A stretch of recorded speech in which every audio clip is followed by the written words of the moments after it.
Agora estamos na cidade de Petrópolis. Petrópolis é uma cidade imperial no Brasil, localizada a cerca de 70 quilômetros do Rio de Janeiro. Este é o Museu de Stefan Zweig. Vivemos aqui especialmente para visitar a casa de Stefan Zweig. Stefan Zweig é um escritor austríaco de língua alemã na virada dos séculos XIX e XX da primeira metade do século XX. Nessa casa, Stefan Zweig viveu entre 1941 e 1942 anos. Este museu foi fundado em 2006. Stefan Zweig morreu justamente nesta casa e agora estamos entrados nela. É uma casa bastante pequena, com uma grande varanda e uma escadaria alta. É importante observar que Zweig era uma pessoa muito rica. Ela nasceu em uma família milionária.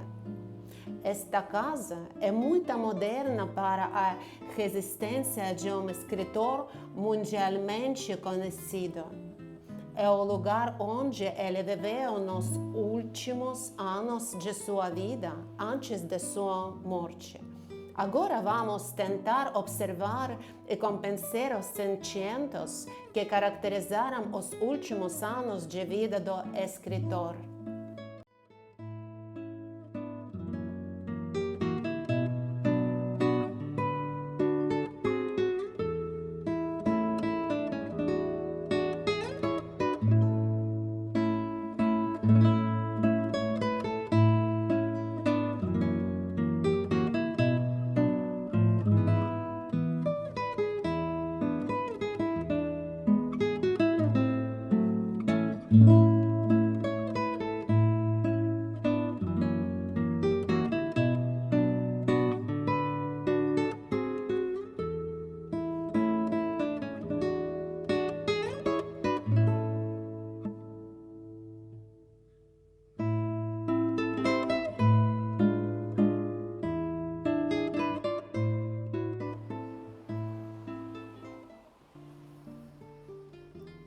Nesta placa, esta é uma placa memorial na qual está escrito que foi exatamente aqui que Stefan Zweig viveu entre 1941 e 1942. Também está indicado que ele morreu em 22 de fevereiro de 1942.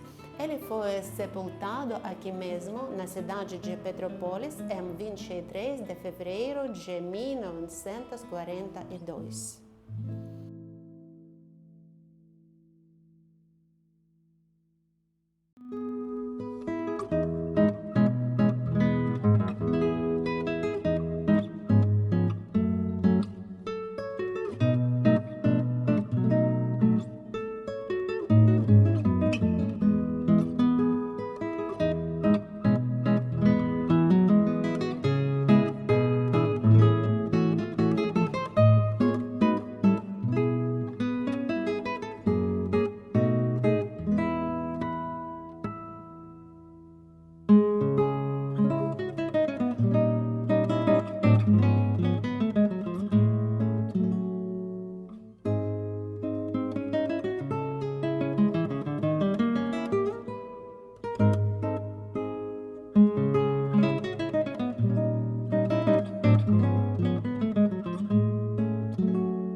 Stefan Zweig nasceu em 1881 em Viena, em uma família de um próspero empresário judeu.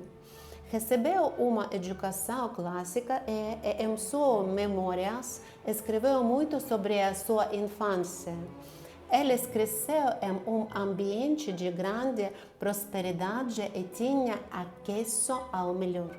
Seus pais eram empresários. É importante destacar que Zweig estudou na Universidade de Viena e, após concluir seus estudos, defendeu uma tese de doutorado em filosofia sobre a obra de Hippolyte Taine.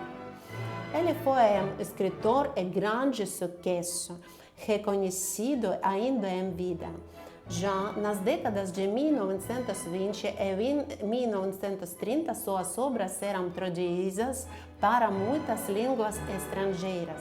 Era uma pessoa muito bem-sucedida e próspera, e por suas convicções era contra a guerra. Durante a Primeira Guerra Mundial, trabalhou no quartel-general militar ocupado a sede de documentos. Foi nesse período que visitou a Galícia e a Ucrânia. Ao chegar ao território da Ucrânia, na Galícia, convenceu-se ainda mais de que a guerra era absolutamente infantil, exatamente cruel e capaz de destruir tudo o que há de belo no ser humano. Zweig era um modernista. Uma situação terrível tornou-se na Europa na década de 1930, quando Adolf Hitler chegou ao poder e o mal começou a se espalhar também pela Áustria, onde Zweig vivia. Ele residia na cidade de Salzburgo, onde possuía uma luxuosa vila e era uma figura muito influente.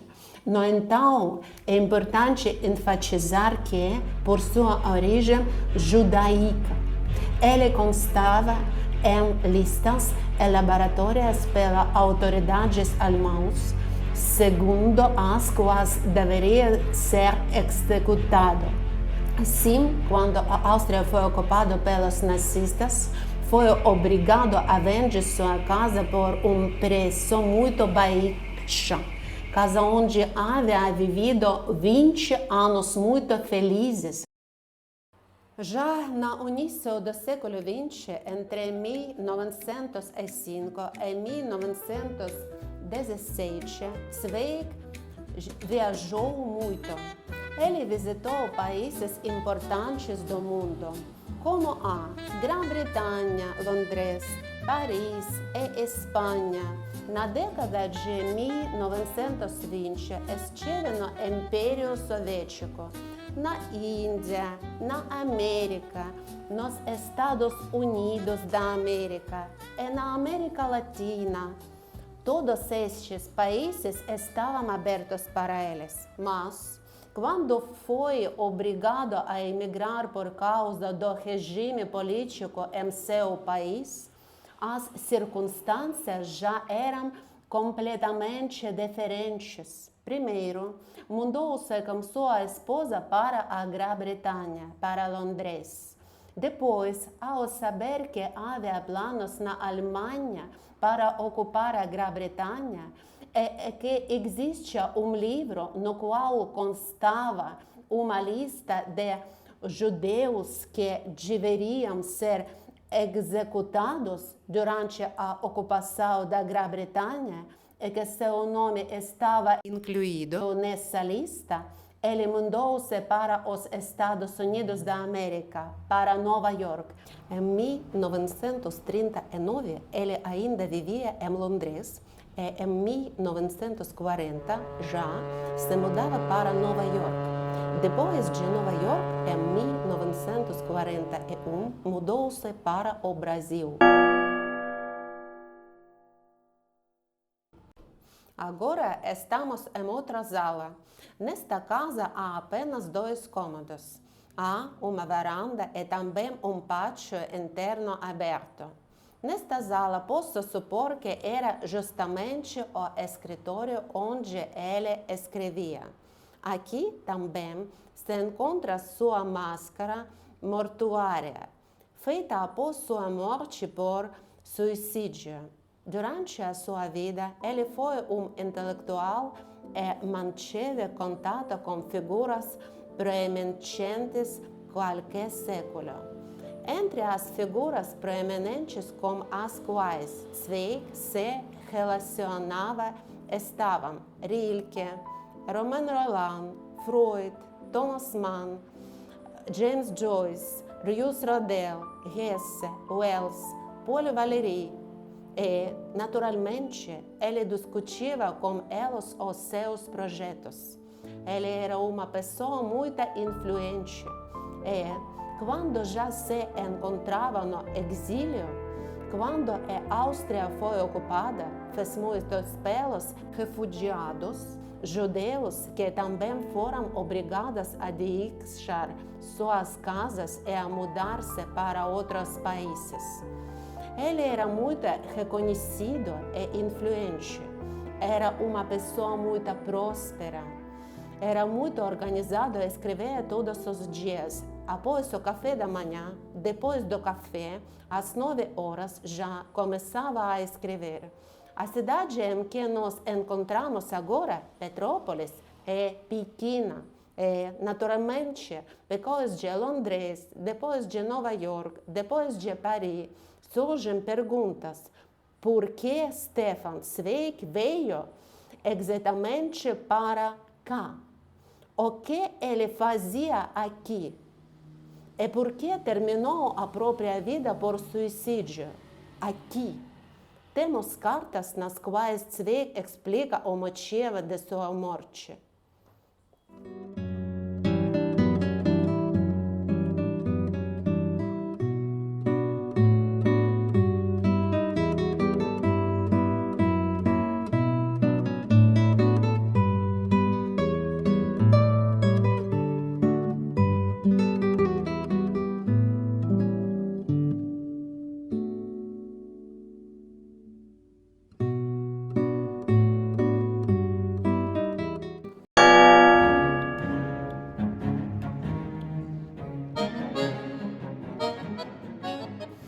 Surgem perguntas. Por que exatamente Stefan Zweig terminou a própria vida por suicídio? É a versão oficial? É a sua impossibilidade de retornar para casa, de viver em seu país natal, a Áustria, de comunicar-se em sua língua materna, o alemão, e de estar no ambiente ao qual sempre esteve acostumado, porque ele compreendia que a guerra não terminava. Ele simplesmente deixou de acreditar que um dia a guerra acabaria e que ele poderia voltar para casa, para si mesmo, para a sua pátria. Primeiro. O segundo, naturalmente, aqui no exílio, ele não tinha o ambiente material que possua em sua terra natal. A Áustria é um país luxuoso. A Europa é intelectual, profunda, bela e luxuosa. E precisamente as propriedades e os bens que ele possuía na Áustria não podiam ser compradas com a casa em que nos encontramos agora, como luxo em que ele sempre viveu. Primeiro. Segundo, ele tentava discretamente ajudar as pessoas que se encontravam em dificuldades justamente por causa da guerra. Mas, por sua natureza, ele não era um protestante ativo. E, quando na Argentina ocorreu um congresso no qual ele foi anunciado como o principal orador, que deveria condenar o fascismo como um regime anti-humanista, ele se comportou de maneira muito intelectual, no estilo do modernismo, e não houve protesto ativo, porque ele compreendia que do seu discurso nada mudaria e nada dependeria.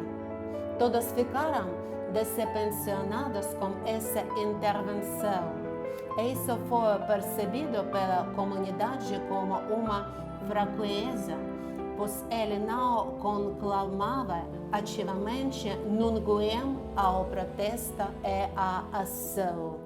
E aqui já se pode perceber as emoções de estado de depressão que lhe eram característicos porque ele havia se mudado para outro país. Ou seja, a versão oficial de que ele terminou a própria vida por suicídio porque não vivia na Europa. Mas, na minha opinião, isso não é assim. E agora, eu gostaria de tentar desmistificar esse mito e explicar a causa do suicídio de Zweig precisamente por meio de sua vida privada. Com Friederike, esta foi a sua primeira esposa e eles tinham uma relação estranha.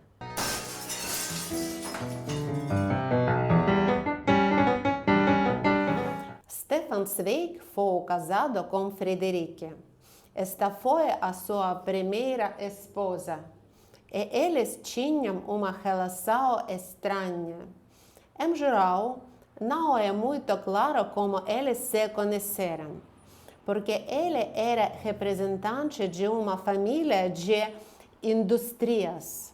A sua família era de fabricantes e a sua esposa, Frederica, era representante de camadas aristocráticas. Quando eles se conheceram, Frederica era uma mulher casada, ela já era esposa. Ela tinha 22 anos e já tinha 2 filhas. Era casada com um homem que a traía. O primeiro encontro deles com Zweig aconteceu num café onde Frederica estava sentada com a sua amiga. Naquele momento, ela estava a ler obras de um poeta que havia sido traduzido por Zweig, um poeta belga, Bernhard. Frederica, com a sua amiga, estava sentada no café e, naquele período, ela estava justamente muito entusiasmada com a obra de Bernhard, um poeta belga francofono muito em voga na época, que tinha sido traduzido por Stefan Zweig. E quando estavam sentadas no café, a falar justamente sobre esse livro, a amiga disse-lhes que aquele livro tinha sido traduzido por aquele tradutor que estava ali mesmo sentado ao lado e a olhar para ela. Isso impressionou-a. Ele escreveu-lhe uma carta. Essa carta que ela enviou foi uma decisão ousada. Ela escreveu que gostara muito das suas obras e que, se ele conhece, poderia responder-lhe e que ela própria, anonimamente, iria buscar essas cartas ao correio caso ele desejasse. Assim se estabeleceu a correspondência entre eles.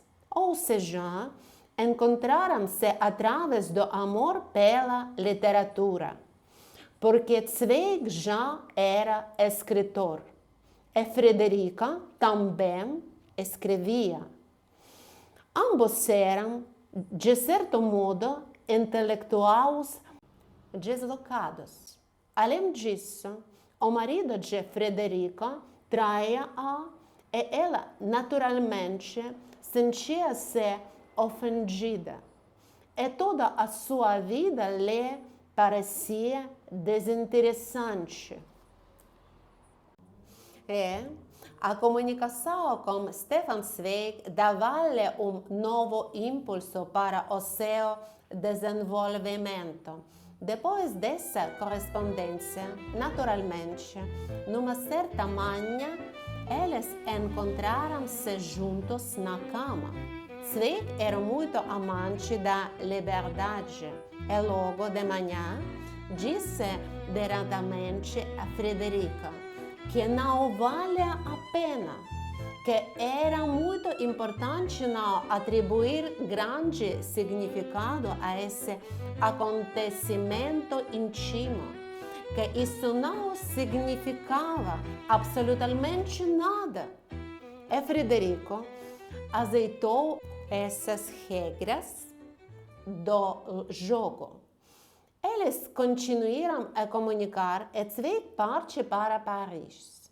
Em Paris, ele apaixona-se por uma modista de beleza fulgurante, Marcella, e começa a escrever a Frederica sobre o seu amor em cartas, nas quais descreve de forma muito ativa vários detalhes íntimos, falando de como está apaixonada.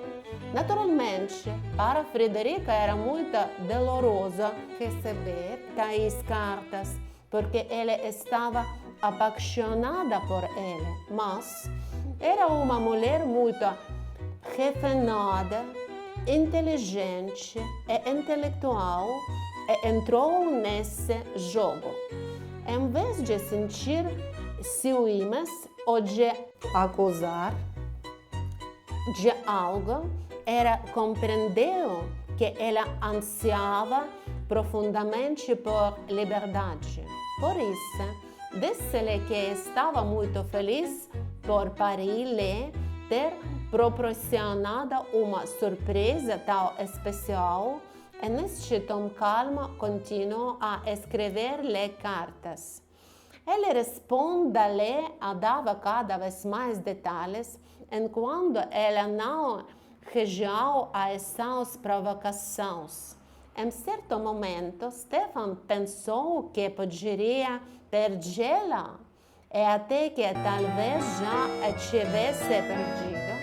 Então escreveu-lhe uma carta na qual lhe fez uma proposta de casamento.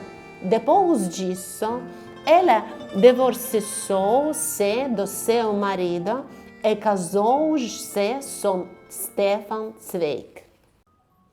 Frederica e Stefan Zweig viveram juntos 25 anos felizes, até que decidiram que precisavam abandonar a sua casa em Salzburgo devido à mudança de poder. Venderam tudo e mudaram-se para Londres. E, em Londres, enquanto viviam, Frederica precisava viajar para visitar as suas filhas que tinham permanecido na Áustria. Por isso, ela encontrou para Zweig uma secretária chamada Charlotte. Charlotte era uma jovem muito pobre, filha de um rabino. Frederica encontrou-a através de um comitê no qual era necessário ajudar refugiados. A jovem simplesmente precisava de trabalho. E, querendo ajudar, Frederica encontrou-a. Quando regressou a casa, percebeu que algo estranho estava e acontecera que tinham surgido problemas. Zweig começou a pedir-lhe desculpa. Ele começou a dizer que eram problemas absolutamente insignificantes, que não valia a pena prestar atenção a isso. Ela disse que, claro, não iriam prestar atenção, que lhe encontraria outra secretária. Mas Zweig instituiu que Charlotte ficasse. E ela ficou, continuou a trabalhar. E durante 3 anos seguidos, todos os dias às 9 da manhã, vinha até ele a dactilografia os seus textos e eles comiam juntas e faziam de conta que nada estava a acontecer. E falavam sobre como o tempo em Londres era mau. Mas um dia Frederica voltou para casa e viu que havia uma jarra partida na sala, que a janela estava aberta e que o seu marido estava muito perturbado. Stefan Zweig começou a explicar à sua esposa que a secretária Lotta tinha feito um escândalo, que queria atirar-se pela janela. Ao que a esposa respondeu: está bem, compreende, então procura outra secretária. Ele disse: não compreendeste, nós vamos divorciar-nos. Para Frederica, naturalmente, isso foi um choque, porque ao longo do casamento não houve traições e ela simplesmente pensava que iria esperar que essa secretária passasse e depois tudo voltaria a ser como antes. Mas ela concordou com esse divórcio e disse que assinaria todos os documentos. O processo começou. A única coisa foi que Zweig continuou a comunicar com ela, como a sua primeira esposa Frederica, e pediu-lhe que mantivesse o seu nome, a apelido Zweig, que não mudasse a apelido durante o divórcio.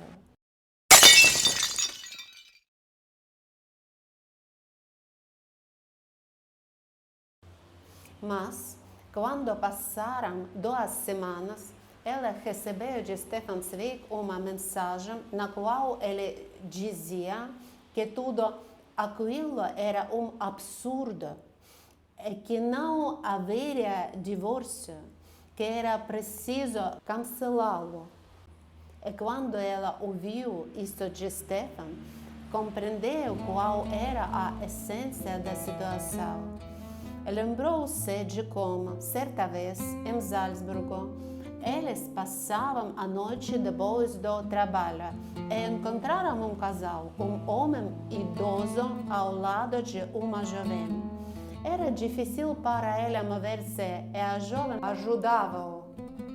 E ao ajudá-lo, dizia: vovô, com cuidado, vovô, mova-se com mais cautela, para que ele não caísse, tentando não se afastar dele. E quando Zweig viu aquele casal, disse: olha, está a ver, isto pode ser uma salvação da velhice. Foi assim que fez o rei Davi. Ele tinha uma jovem esposa que o amava. Portanto, se um homem quer salvar-se da velhice, ao seu lado não deve estar uma neta, mas uma mulher jovem, uma amante jovem, que lhe permita esquecer que está a envelhecer. Quando Frederica se lembrou desse episódio, compreendeu que tudo o que estava a acontecer era absolutamente natural, que a atenção dirigida à jovem era uma tentativa de Stefan salvar-se da idade da velhice. Mas quando recebeu dele a mensagem de que não se divorciaria, naturalmente voltou a entrar no jogo. E foram ao advogado para que ele alterasse o processo de divórcio para que o cancelasse. O advogado não estava presente e não resultou. Acabaram por se divorciar na mesma. A própria Federico não concordou em viver a três, como faziam muitas pessoas naquele período, e não só naquele período, mas em geral quando surgiam relações tão complexas. Ela ficou a viver em Nova York, enquanto Stefan Zweig, como sua esposa, mudou-se para o Brasil e estabeleceu-se nesta cidade onde agora nos encontramos, em Petrópolis. Que tipo de vida tiveram ali? Naturalmente, Petrópolis não é a Paris, nem Nova York, nem Londres. A própria jovem Lotta era absolutamente comum. Não tinha uma cor de pele considerada bela. A única coisa que sabia fazer era dactilografar. Não era intelectual, como Frederica. A única coisa que tinha era a sua juventude.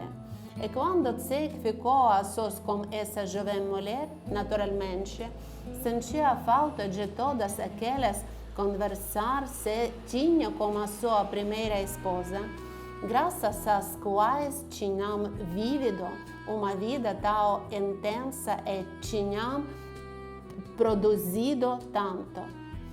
E ele era absolutamente infeliz. Não perdeu o contato com Frederica. Estavam sempre a corresponder-se. E Charlotte constantemente lhe fazia cenas.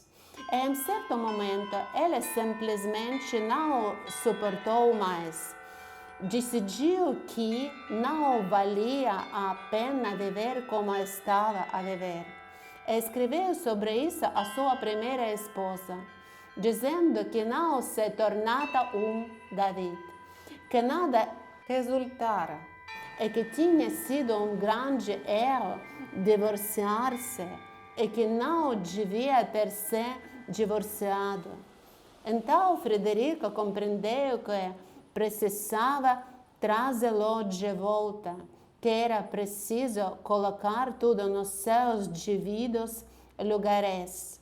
E quando já refletia sobre como trazer de volta, recebeu uma notícia que a sua filha lhe trouxe ao apartamento em Nova York.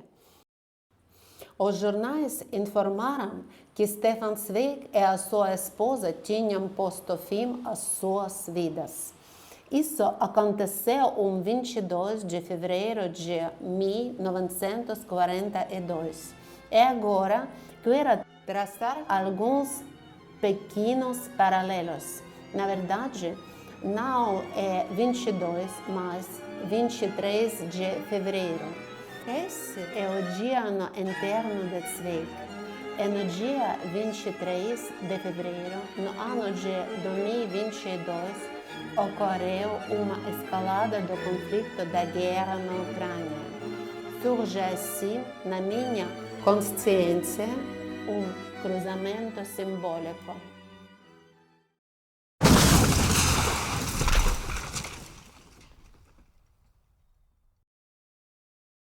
Eu gostaria agora de apresentar a última carta que Stefan Zweig escreveu à sua primeira esposa, Frederica. Querida Frederica, quando receberes esta carta, eu já estarei melhor. Tu viste-me pela última vez e sabes que, depois de um período de calma, a minha depressão se tornou mais aguda. Sofri tanto que não conseguia concentrar-me em nada. E depois, essa certeza de que a guerra continuara por anos, antes que possamos regressar à nossa casa. Essa certeza atua sobre mim de forma absolutamente opressiva. Tu tens filhas e, consequentemente, um dever para com eles. Tens amplos interesses e ainda muita força.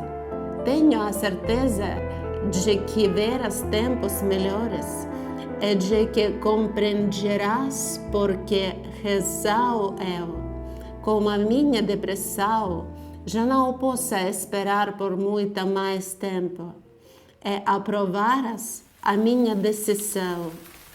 Calorosas saudações aos teus filhos, e não tenhas pena de mim, Stefan. No Museu de Stefan Zweig há, na parede, uma placa memorial na qual está impresso em língua alemã o seu último bilhete. E agora eu gostaria de ler a tradução dessa carta.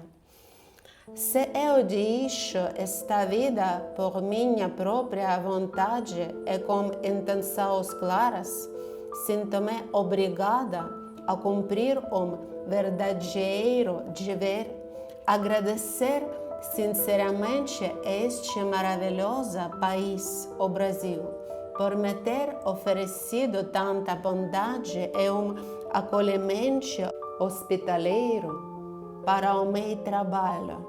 E cada dia aprendo a amar este país. Em nenhum outro lugar eu preferiria terminar a minha vida como aqui.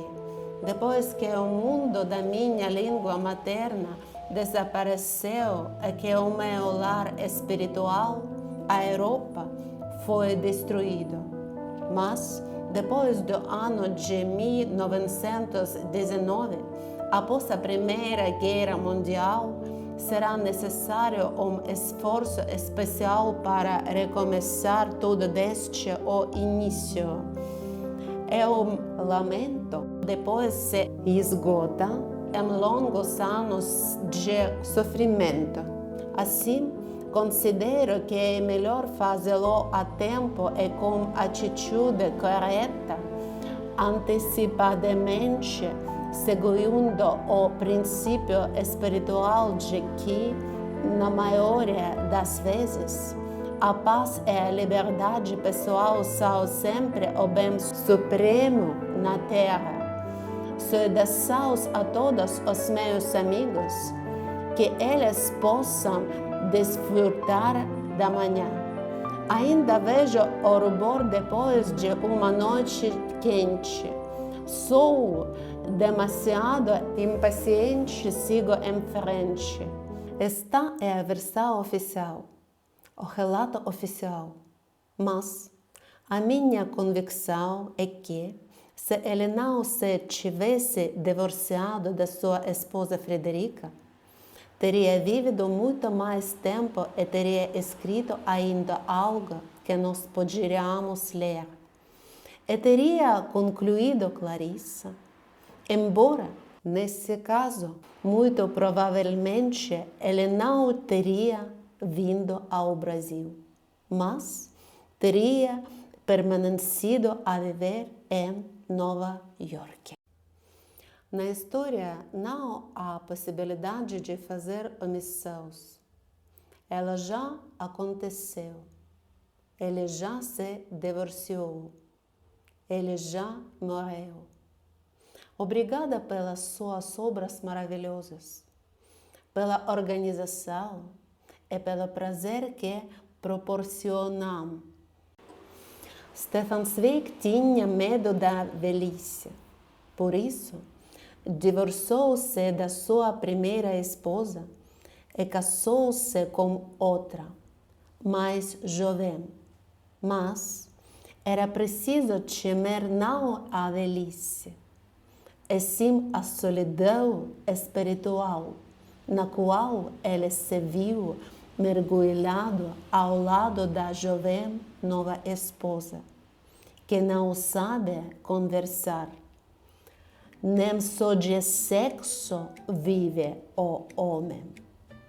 O êxito de Scheherazade está na sua capacidade de contar histórias, assim como fazia Frederica, a primeira esposa de Zweig. Na história não existe a possibilidade de fazer omissões. Ela já aconteceu. ele já se divorciou, ele já morou. Obrigada por a governanta.